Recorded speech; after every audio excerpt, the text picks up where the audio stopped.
Hello student, welcome back to master academy channel YouTube channel. तो student, आज जो Sunday के दिन जो पैरामेडिकल वाले बच्चों का जो टेस्ट हुआ था, ठीक है, तो उसका हम मैथमेटिक्स का सॉल्यूशन देने जा रहे हैं। ठीक है, तो सारे बच्चे से रिक्वेस्ट है कि इस वीडियो को ध्यान से देखें और समझने का प्रयास करें। तो चलिए हम स्टार्ट करते हैं। देखते हैं हम लोग क्वेश्चन नंबर 26 से था उस सेट में। ठीक है, तो यहाँ से हम लोग स्टार्ट करते हैं। क्वेश्चन नंबर 26 को हम लोग देखते हैं। सबसे पहले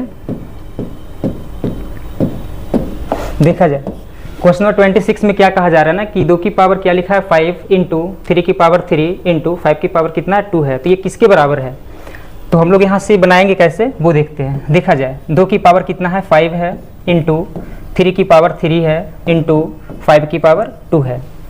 ठीक है, तो कॉन्सेप्ट के रूप में हम एक बात यहाँ पे जानते हैं कि सबसे पहले हम लोग ये जानेंगे इसमें ना कि ये जो 10 बनता है ना, 10 के लिए एक कॉन्सेप्ट होता है कि इसमें अगर 2 की संख्या 1 है और 5 की संख्या अगर 1 है तो दोनों को अगर मल्टीप्लाई किया जाए तो हमारे पास क्या बनता है 10 बनता है।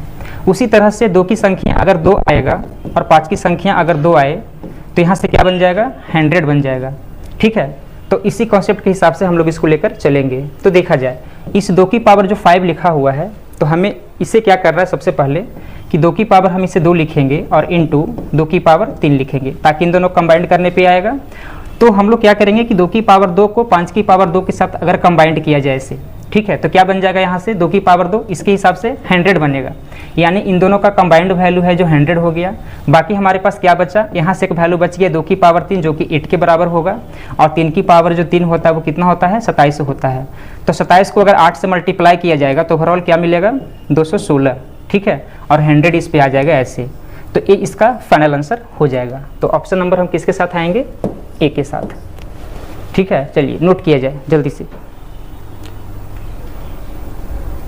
चलो अब आते हैं हम नेक्स्ट क्वेश्चन पे, इसे हटा रहे हैं ना। चलिए क्वेश्चन नंबर सेकंड को देखते हैं। देखा जाए क्वेश्चन नंबर सेकंड यानी कि 26/7 से आते हैं। इसमें क्या है, एक एक्सप्रेशन यहाँ पे दिया गया है और इसमें इसका वैल्यू निकालने के लिए बोला जा रहा है ना। देखिए इसका इसमें क्या है वैल्यू निकालने के लिए बोला जा रहा है, इसका सरलीकरण मान क्या होगा। तो थोड़ा सा हम इसे लिखेंगे यहाँ पे। देखा जाए क्या है 1 डिवाइड, उसके बाद है बिग ब्रैकेट 1 प्लस 1 डिवाइड करली ब्रैकेट है, फिर है 1 प्लस 1 डिवाइड 1 छोटी ब्रैकेट 1 प्लस 1 और डिवाइड बाई कितना है 2 है। ठीक है, और फिर इस तरह से प्लस 1 है। इसका सरलीकरण मान हम लोग को निकालना है। क्या करेंगे इसमें, सबसे पहले हम लोग देखते हैं। देखो ये बोर्ड मास का क्वेश्चन है, सबसे पहले बनाने के लिए हम लोग जो है ना बोर्ड मास का रूल को ही अप्लाई करते हैं इसमें। तो जनरली इसका रूल ही यही है कि सबसे पहले हम लोग जो है ना छोटी ब्रैकेट को यहाँ से क्या करेंगे ब्रेक करेंगे, नहीं तोड़ेंगे। ठीक है, तो इसके अंदर का जो भी नंबर्स दिख रहे हैं ना उसे हमें सोल्यूशन करना है। तो देखो इस शॉर्टकट यहाँ किया जाए 1 प्लस इस 1 को हमने 1 छोड़ा और 1 डिवाइड 2 जो दिखा है ना उसे हम लोग 1/2 क्या लिखेंगे 2 लिखेंगे। तो यहाँ से ओवरऑल जो वैल्यू मिलेगा क्या मिलेगा 3/2 है ना, क्या मिलेगा 3/2। तो एक स्टेप और देखते हैं 1 divide 1 plus 1 divide 1 plus 1 divide. अब देखो यहाँ से 1 है और इसके अंदर का जो वैल्यू सोल्यूशन करके हम लोगों ने लाया कितना है 3/2। सही है। अब देखा जाए नेक्स्ट स्टेप क्या होगा 1 डिवाइड 1 प्लस 1 डिवाइड, ये तो ब्रैकेट ठीक ही है। देखो यहाँ से इसको समझेंगे 1 प्लस ये जो 1 है ना तो 1 लिखेंगे और ये जो डिवाइड का साइन है उसे हम लोग क्या करेंगे इनटू में कर देंगे। ठीक है, अब जब इनटू में हो गया तो 3 बन जाए 3/2 है। ठीक है, उसे चेंज करना होगा तो 2/3 लिखना होगा ऐसे करके। ठीक, ये ब्रैकेट चलता रहेगा अभी तक। आगे देखा जाए 1 डिवाइड, यहाँ से आ जाएगा 1 प्लस 1 डिवाइड, इसको सोल्यूशन अगर किया जाए देखो 3 यहाँ आएगा तो 3 और 2 कितना हो जाएगा 5/3 आएगा। तो यहाँ से 5/3 लिखेंगे ऐसे हम लोग। बाकी आगे देखते हैं 1 डिवाइड, यहाँ से देखो 1 प्लस फिर यहाँ 1 डिवाइड इतना है तो पता नहीं जब इंटू में चेंज होगा तो 1 इंटू 5/3 को 3 क्या कर देंगे 5। ठीक है, तो फाइनल फिर वही करेंगे 5 यहाँ आएगा और 3 क्या है यहाँ पे है तो 5 और 3 कितना हो जाएगा 8, यानी 1 डिवाइड यहाँ से आ जाएगा टोटल कितना 8/5। ठीक है, और फिर से वही रूल 1 अगर डिवाइड है तो मल्टीप्लाई करेंगे 8/5 को 5 क्या कर देंगे 8, तो मल्टीप्लाई करने पे 5/8 आ जाएगा। ठीक है, क्या ऑप्शन है ये 5/8 आया है। अच्छा ऑप्शन नहीं है, ऑप्शन नहीं है, कहाँ मिस्टेक हो गया। कहीं मिस्टेक कर दिए क्या? एक मिनट ज़रा सा देख लेते हैं।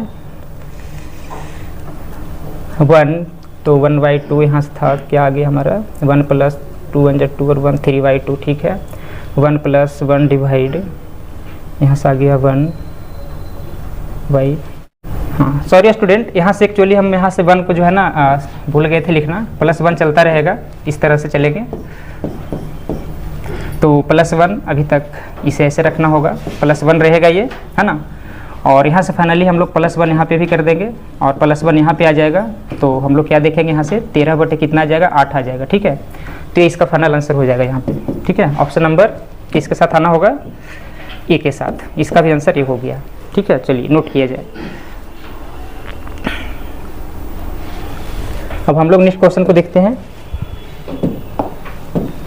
देखा जाए नेक्स्ट क्वेश्चन को क्या करेंगे हम लोग, कैसे बनाना होगा वो देखेंगे। देखिए क्वेश्चन नंबर 28 को देखते हैं, है ना। देखिए एक लेड पेंसिल की लंबाई 14 सेंटीमीटर है, इसका व्यास जो है 7 mm है ना।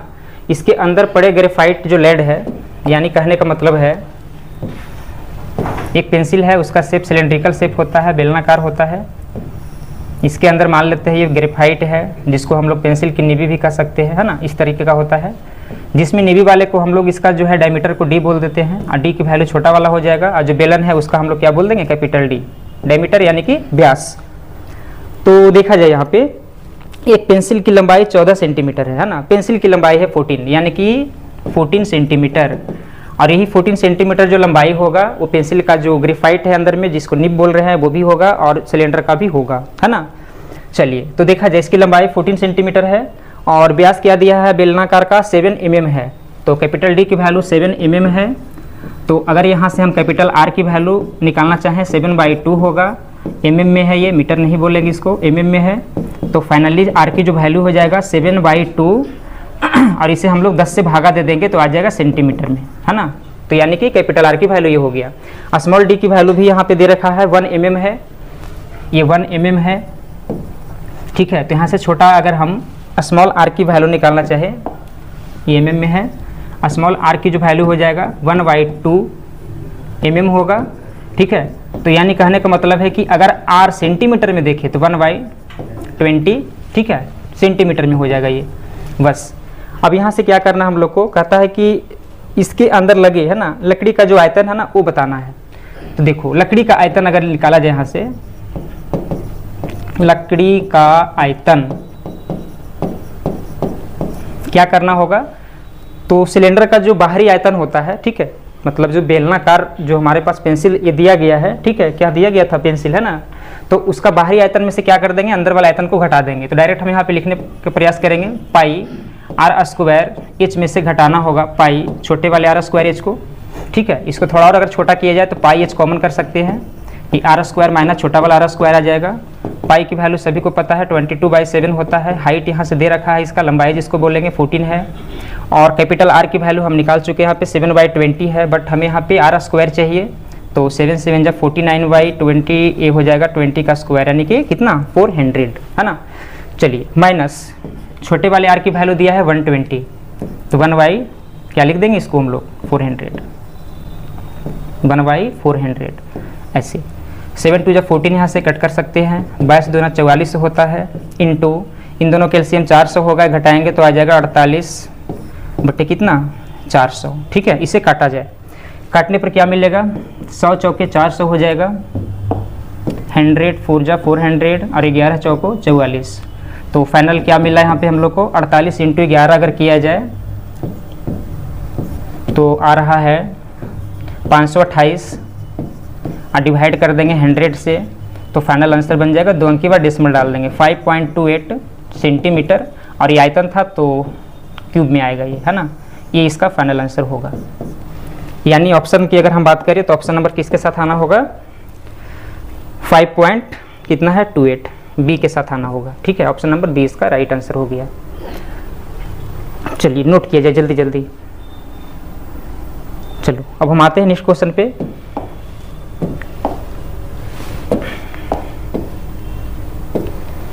देखा जाए क्वेश्चन नंबर 29 को देखते हैं यहाँ पे, है ना। क्वेश्चन नंबर 29 क्या कह रहा है, इसका मान पूछा जा रहा है ना। चलो ये थोड़ा छोटा क्वेश्चन है।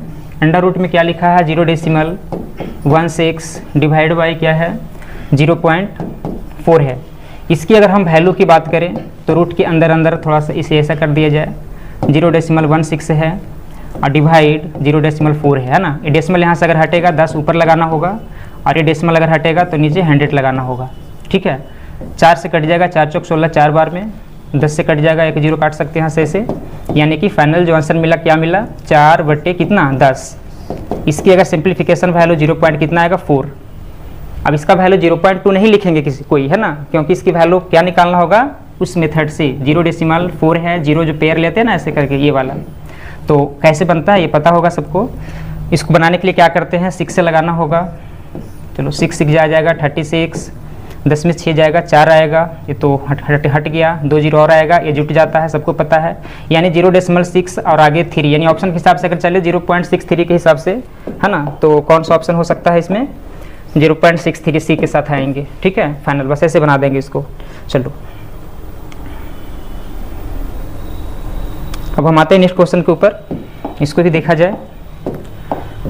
क्वेश्चन नंबर 30 क्या कह रहा है वो देखते हैं। देखो a प्लस बी बाई क्या है c है, c लिखेंगे, इक्वल में लिखा है b प्लस सी बाई कितना है a है, और equal to c plus a by b है, और इक्वल टू क्या लिखा हुआ है k।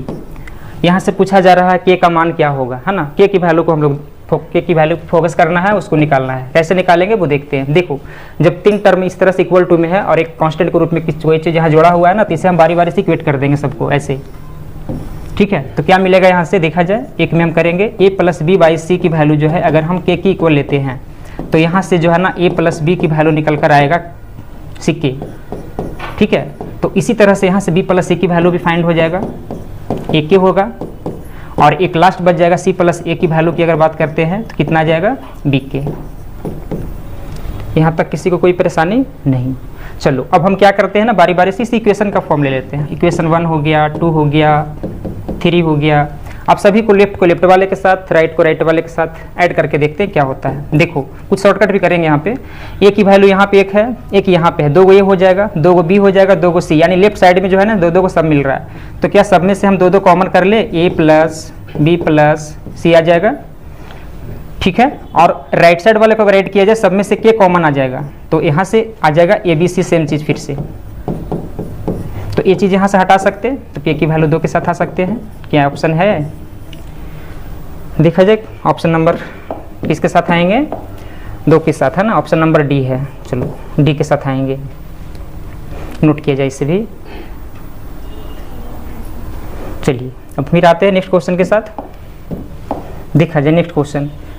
क्वेश्चन नंबर 31, एक पौधा घर 30 सेंटीमीटर लंबा, 25 सेंटीमीटर चौड़ा और 25 सेंटीमीटर क्या है ऊंचा बनाया गया है ना, तो इसके सभी 12 किनारों को टेप द्वारा चिपकाया गया है, तो कहता है टेप की लंबाई क्या होगा। तो कैसे बनाएंगे इसे वो देखते हैं। देखो एक घर है, ठीक है, यानी कि लेंथ के रूप में हम लोग किसको लेंगे वो देखो, लंबाई के रूप में अगर हम बात करते हैं तो लंबाई दिया हुआ है 30 सेंटीमीटर, इसको 30 सेंटीमीटर ही रहने देंगे। चौड़ाई के रूप में अगर हम बात करते हैं तो वो दिया हुआ है 25 सेंटीमीटर, ये सेम होगा, और ऊंचाई हाइट लंबाई के रूप में आएगा 25 सेंटीमीटर। अब देखो कोई एक रूम है ना, तो अगर हम रूम की बात करते हैं तो कोई एक बड़ा सा मान लिया जाए रूम है, तो उसमें लेंथ जो है कितने होते हैं, 2 तो छत में होता है ऐसे और 2 नीचे साइड होता है। ठीक है, तो 2 2 कितना हो गया 4 गो लेंथ हो गया, 4 गो ब्रेथ भी होगा, 4 गो हाइट भी होगा, यानी कि सभी को हम 4 से मल्टीप्लाई अगर किया जाए ऐसे ऐसे, तो ओवरऑल आंसर आ जाएगा यहाँ से 120, यहाँ से आ जाएगा 100 और यहाँ से आ जाएगा 100, इसको जोड़ दिया जाए 320, इसका फाइनल आंसर हो जाएगा इतना सेंटीमीटर। ठीक है, बस इतना ही करना था इसमें। तो ऑप्शन नंबर कौन सा है इसमें, ऑप्शन नंबर 320। यहाँ आते हैं सी के साथ, चलिए नोट किया जाए। चलो अब हम लोग नेक्स्ट क्वेश्चन की तरफ मूव करते हैं।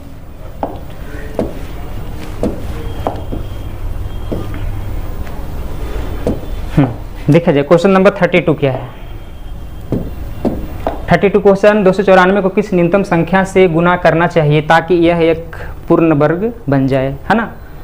तो सिंपल है, इसमें दो तरह का क्वेश्चन इसमें आता है, घटाने जोड़ने पे, ऐसे यहाँ गुना भाग का क्वेश्चन है ये।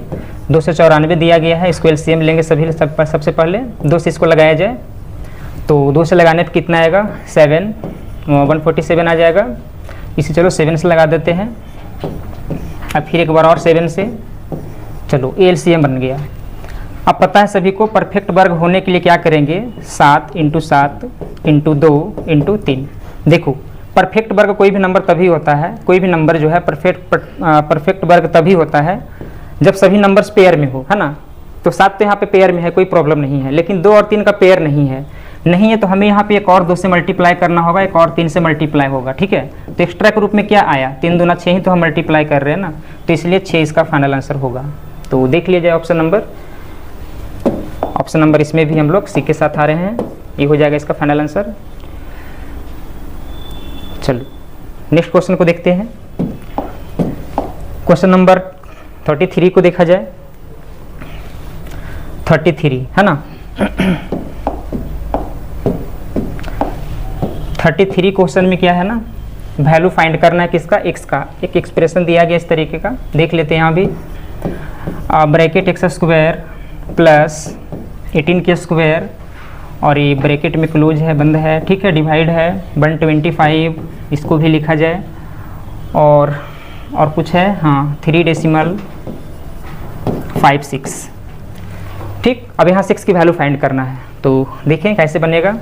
पहला स्टेप तो यही उठाना होगा हम लोग, x² प्लस 18k², ठीक है, डिवाइड है, ये नीचे आ जाएगा 125, यहाँ से 356/100 लिख सकते हैं, क्यों, क्योंकि डेसिमल हटेगा, ठीक है, इसलिए। अब इसे कटेगा तो हम लोग काटेंगे, 25 × 25 25 से 25 चौको 100 कट गया, ठीक है। अब 4 से अगर इधर भी कट रहा है तो काट देते हैं, 4 × 8 = 32 और 4 × 9 = 36, ठीक है। 89 बार में कटेगा तो यहाँ से x² प्लस 18 इक्वल टू 89 को क्रॉस मल्टीप्लिकेशन कर देंगे इससे, तो 9 × 5 = 45 के 5 पैसा 4 आएगा, 40 और 4 कितना होता है 44, यानी कि 445 आ गया। अब 18 का स्क्वायर होता है 324, उसको भेज देंगे उधर, तो x² की जो वैल्यू होगा 445 माइनस 324 जो कि 18 का स्क्वायर है, उधर भेज दिया हमने। अगर इसको घटाया जाए तो 121 होगा x² की वैल्यू, ठीक है। तो x की वैल्यू तो सबको पता ही है, रूट में चला जाता है 121 जो कि 11 के साथ आ सकते हैं, ठीक है। तो x का फाइनल आंसर क्या हो जाएगा 11, यानी ऑप्शन नंबर किसके साथ आना होगा, ए के साथ। चलिए नोट किया जाए इसको भी। चलिए अब आते हैं हम नेक्स्ट क्वेश्चन के साथ, देखा जाए अगला क्वेश्चन क्या है। 34 को देखते हैं। एक फुटबॉल टीम ने 10 मैचों में निम्न गोल किए, है ना।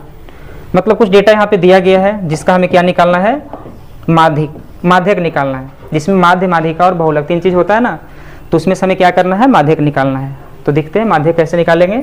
देखो जो डेटा दिया गया पहले उसे हम लोग यहाँ पे नोट कर लेते हैं, क्या क्या है वो नंबर 2 3 4 5 0 1 3 3 और क्या है 4, एक और 3 है, ठीक है। तो सबसे पहले इसको हम लोग क्या करेंगे, असेंडिंग या डिसेंडिंग ऑर्डर में अरेंज करेंगे, ठीक है, यानी आरोही या अवरोही क्रम में। तो चलो इसे हम लोग बढ़ते क्रम में ही करते हैं। 0 1 कितना है, एक बार है, 2 भी एक बार हो गया, 3 एक बार, 2 बार, 3 बार, 4 बार, है ना। 4 कितने बार है, 4 2 बार है, 4 2 बार लिखेंगे। 5 सिंगल नहीं है।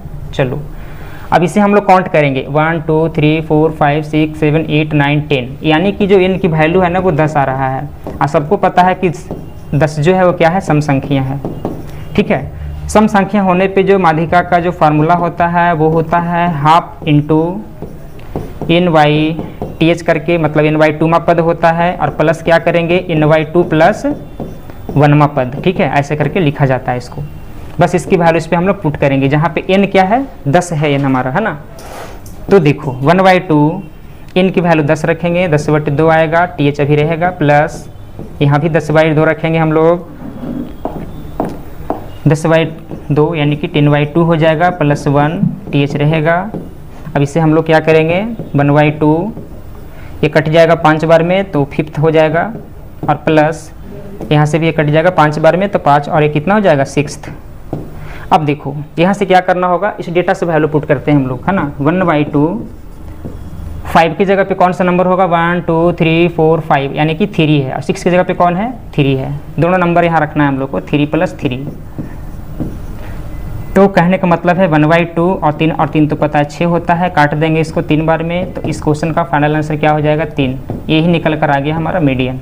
ठीक है, मीडियन बराबर कितना आ गया, 3 आ गया बस। तो ये इस क्वेश्चन का फाइनल आंसर होगा। चलो नोट किया जाए। चलिए अब मूव करते हैं नेक्स्ट क्वेश्चन की ओर। देखा जाए नेक्स्ट क्वेश्चन क्या है।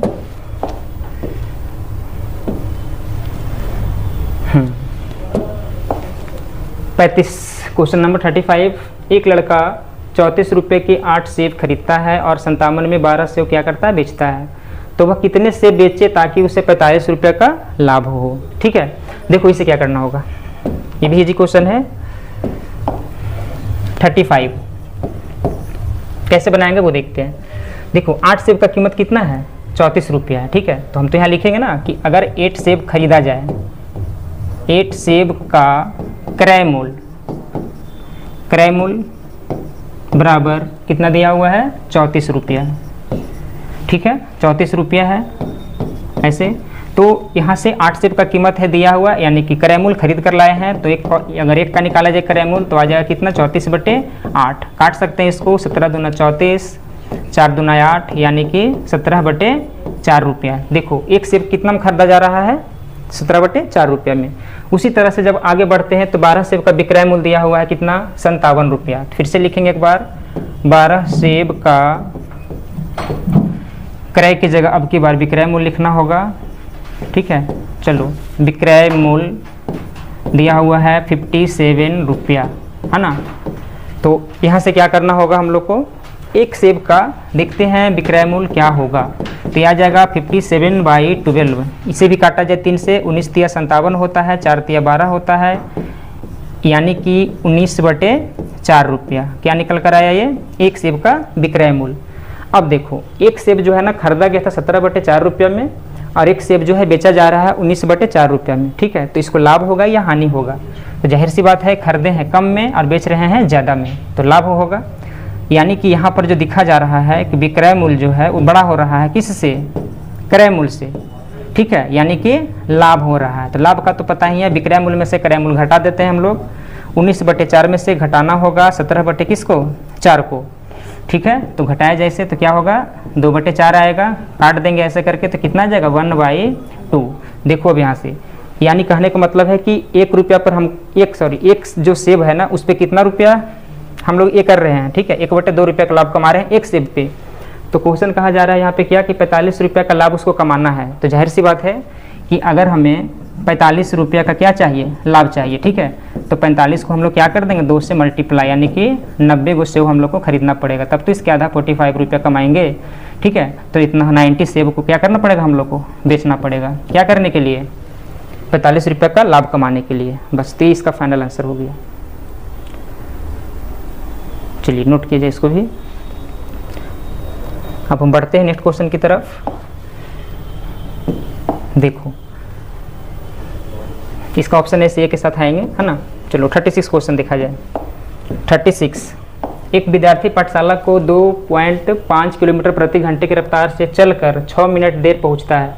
अगले दिन वह 3 किलोमीटर पर घंटे चलकर 10 मिनट से पूर्व पहुंच जाता है ना। पाठशाला तक की दूरी किमी में कितना होगा। देखो मान लेते हैं उसके घर जहाँ पाठशाला तक का जो दूरी है ना, उस पूरे दूरी को जो है ना हम लोग मान लेते हैं कि 1 किलोमीटर है। सिंपल ऐसे मान लो, कुल दूरी क्या मान लिए, 1 किलोमीटर। अब बताओ जाने के लिए, है ना, तो क्या होता है इसका, दूरी बटे क्या करना होगा, चाल, समय होता है, ऐसे लिखेंगे। ठीक है, अब जब इतना समय वो लिया है, साफ साफ लिखा है कि एक विद्यार्थी पाठशाला को 2.5 किलोमीटर की रफ्तार से अगर वो चलकर 6 मिनट जो है ना देर से पहुंचता है। ठीक है, क्या पहुंचता है, देर से। वो अभी हम आगे करेंगे, आगे देखते हैं। फिर इसी दूरी को अगले दिन क्या कर रहा है, 3 के स्पीड से जा रहा है, तो 1/3 करना होगा। तो ये भी समय है, ये भी समय है। अब ये दोनों समय को हमें क्या करना होगा, बैलेंस करना होगा। बैलेंस कैसे करेंगे वो देखो। एक विद्यार्थी पाठशाला 2.5 किलोमीटर की रफ्तार से चलकर 6 मिनट देर पहुंचता है, यानी जो समय है ना क्या हो गया, ये देर वाला समय हो गया। ठीक है, 6 मिनट क्या है यहाँ पे, देर है। अब जब देर है तो हम क्या करेंगे, इसमें 6 इसको और दे देंगे, ठीक है। तो अब तो ये टाइम पे हो जाएगा क्योंकि पहले 6 मिनट देर था, अब जब उसको 6 दे दिए तो टाइम पे हो गया। उसी तरह से 3 वाले के साथ क्या हुआ, 10 मिनट जो है ना पहले है तो उसे क्या करना पड़ेगा, उसमें से 10 हम लोग हटा देंगे। 10 कितना है, 10 है ना, 10 मिनट पहले 10 अगर हटा दिया जाए तो अब तो दोनों आपस में बैलेंस हो जाएगा, क्योंकि ये भी है टाइम पे पहुंचने का समय, अब ये भी है टाइम पे पहुंचने का समय, बस इसे बैलेंस करना है। कैसे बैलेंस होगा, तो एक्स बाई क्या हो जाएगा 2.5 माइनस कर देंगे एक्स बाई 3 और इक्वल टू ये 6 चला जाएगा उधर, तो -10 -6। अब यहाँ से क्या करेंगे, इसको हटा कर यहाँ 10 लगा दिया जाए, अगर कटता है तो काट भी देंगे, काट देते हैं। 5 25 25 होता है, 5 दूना 10 होता है, तो ये आ जाएगा 2x बाई 5 और माइनस एक्स बाई कितना आ गया 3 और इक्वल टू आ जाएगा माइनस का 16, है ना। चलो इसका एलसीएम एक बार ले लिया जाए, 15 होगा, 5 3 15 3 दूना 6x हो जाएगा, माइनस यहाँ से 5x और इक्वल टू कितना आ रहा है -16, ठीक है। चलो अब आगे क्या करते हैं हम लोग वो देखेंगे। इससे अगर घटाया जाए तो कितना आ जाएगा, x बाई 15 और इक्वल टू माइनस का 16। यहाँ से अगर क्रॉस मल्टीप्लिकेशन किया जाए तो x की वैल्यू आ जाएगा 16 × 15, यानी माइनस में ही आ रहा है, जबकि माइनस में डिस्टेंस नहीं होना चाहिए, ठीक है। मिस्टेक कर गए थे, है ना। देखो फिर से एक बार हम इसे री कर देते हैं। सिंपल से हम लोग यहाँ पे क्या देख रहे थे ना कि उस दूरी को हम लोग जो x माने थे, ठीक है। तो पहले देखो क्या किया इन्होंने कि विद्यार्थी पाठशाला को 2.5 किलोमीटर पर आवर की रफ्तार से चलकर 6 मिनट देर पहुँच रहा है ना, तो उस दूरी को अगर हम इस चाल से भाग देते हैं तो क्या निकल कर आएगा, समय निकल कर आएगा, ठीक है। और ये ऐसा समय आएगा निकल करके जो 6 मिनट क्या है, 6 मिनट देर वाला है, ठीक है। तो हम लोग इसमें क्या कर दिए, 6 को घटा दिए। क्यों घटाएं, अभी हम आगे आते हैं। फिर हमने क्या किया था कि उस दूरी को हमने 3 से डिवाइड किया, क्यों, क्योंकि अगला जो है ना यहाँ पे दिया है ना 3 किलोमीटर की आवर से चल रहा है, ठीक है, इसलिए। तो दूरी बटा चाल फिर से समय हो गया, और ये कैसा समय निकल कर आ रहा है, 10 मिनट पूर्व वाला, ठीक है।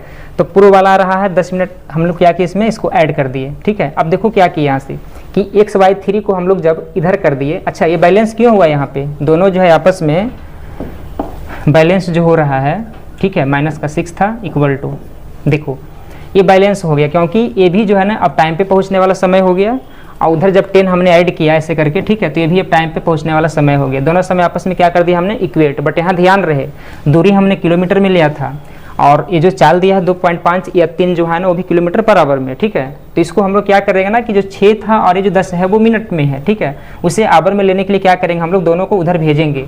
तो बताओ अब यहाँ पे 10 प्लस में हो गया, और जो 6 जो है माइनस में था उसे हम लोग उधर करके क्या कर देंगे, प्लस में। तो 10 और 6 कितना हो जाएगा, प्लस का 16 आ जाएगा, ठीक है। अब इसे 60 से यहीं पे डिवाइड लगा देते हैं, क्यों,